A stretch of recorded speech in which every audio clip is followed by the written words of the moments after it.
আমরা আমাদের বেঁচে থাকার তাগিদে, আমাদের ব্যবসায়িকদের বেঁচে থাকার তাগিদে আমরা টঙ্গী থেকে উত্তরা যাতায়াত একটি মানুষ যদি যেতে হয় সেখানে রিক্সা ভাড়া ছিল 20 টাকা, এখন দিতে হয় 120 টাকা।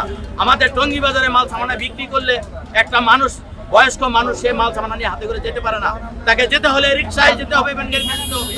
সেখানে আমাদের রিক্সা ভ্যানগাড়ি যাওয়ার কোনো পথ নেই। আপনার আনারগুলি থেকে যদি রিক্সা উপরে ফ্লাইওভারের উপরে উঠে তাহলে পিছন থেকে 4 জনের ঠেলা ছাড়া কোনো ফ্লাইওভারে রিক্সা উঠতে পারবে না। এমতো অবস্থায় আমরা ভঙ্গ হয়ে গেছি।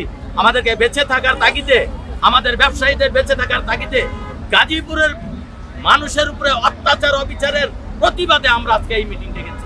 বসুন্ধরা ডায়াপেন্ট এখন আরো উন্নত। এই হট এয়ার থ্রো টপশিট দ্রুত শোষণ করে সোনামণিকে দেয় কোমল অনুভূতি।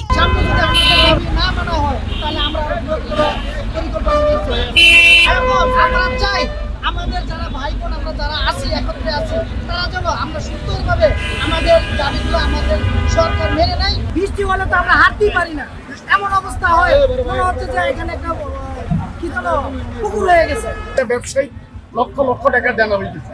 এই শুধু এই বৃষ্টিটা কেন্দ্র করে বহু লোক দোকান ছাড়ি চলে যেতে হইতেছে এবং বহু নির্যাতিত হইতেছে। বহু বিভিন্ন জায়গাতে এই ব্যবসায়ীরা না খেয়ে মরতেছে।